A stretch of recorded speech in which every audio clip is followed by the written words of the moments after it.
Have you ever thought about making your own music program for the Commodore 64, like in BASIC and stuff? Well, you're in the right spot, because I wrote a program playing the song Ode to Joy. And I'm going to show you how it works.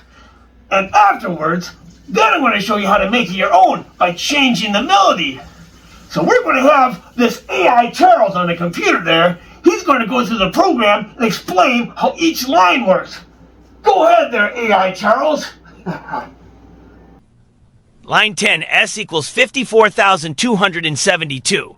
This is the secret address of the SID chip, the C64's musical brain. Think of it like the house where all the sound lives. Every note we want to play, we have to knock on this door. Knock, knock, musical fun. Line 20, poke S plus 24, 15. Poke is like a magic finger that tells memory what to do. Here, we're telling the SID to turn the volume up to max so you can actually hear your masterpiece. Lines 30 and 40, these control the envelope of the sound. That's how the note starts, holds, and fades away. Attack, decay, sustain, release. Sounds fancy, right? Basically, it's the difference between a piano note that gently rings and a trumpet that goes brap. Line 50, this reads the next note from our melody. Read F is like asking the music, hey, what's next? And if the answer is 0, game over. End of song. Line 60, here we split the note into low and high parts. Computers like to eat numbers in pieces. F, L is the low bite. FH is the high bite. Think of it as giving the SID chip a little musical sandwich. Yum! Line 70, now we poke those pieces into the SID. FL first, then FH. Basically, we're telling our musical robot, play this note. Line 80, time to pick our sound shape. 17 is triangle waveform. It's smooth and sweet, perfect for Ode to Joy. If you want a more buzzy sound, we'll see that later. Line 90 for loops. This just waits a little so the note can actually be heard. Without this, the song would just zip by like a sneeze. Line 100, turn off the waveform so the note ends. Line 110, wait a tiny moment before the next note.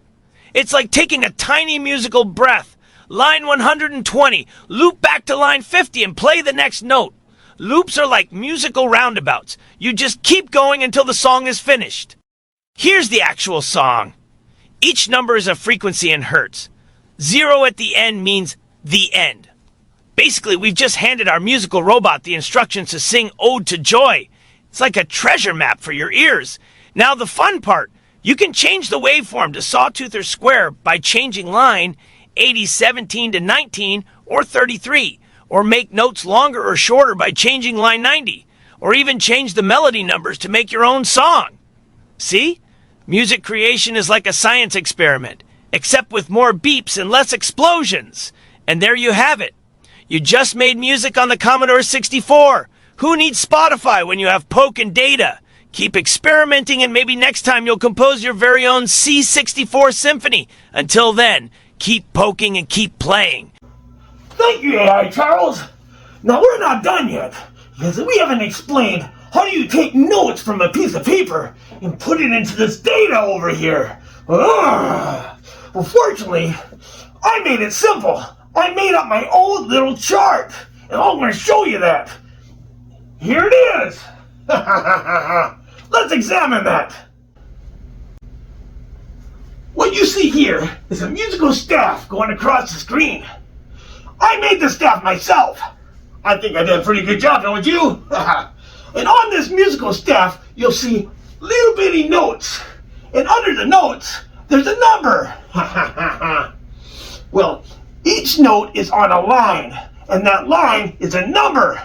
You take that number and you put it into the melodies. I made it myself. However, I should note there's a lot more numbers, but I didn't have enough staff room to put it on. But for our video, this is all we need. You take that note,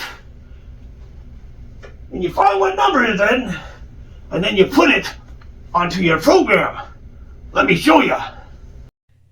Here's our sheet music for Ode to Joy.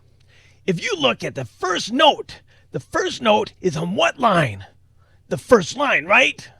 Now look at the chart above. Find which note is on the same line. There it is, 5461. Write that number down under your note. Let's look at our second note on our sheet music.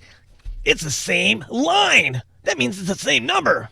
Well, I'm going to put it in a different color. That way I can tell the difference.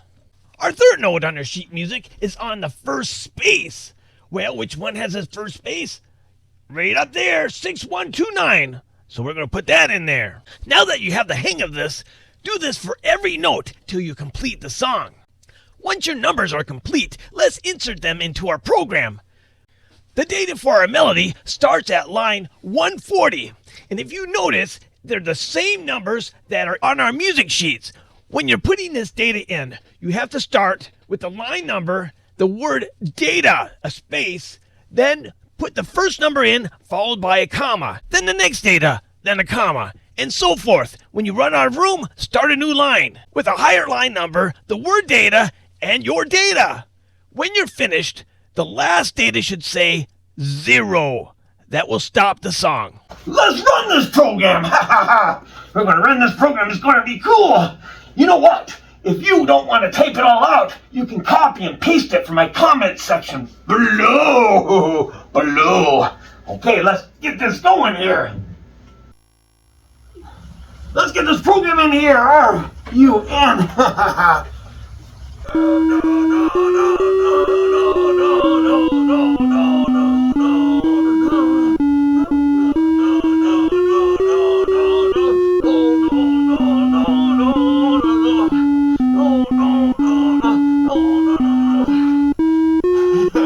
Got a good song, huh?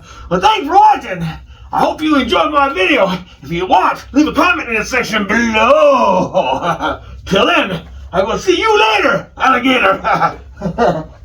Do do do do do do do do do do do do do do.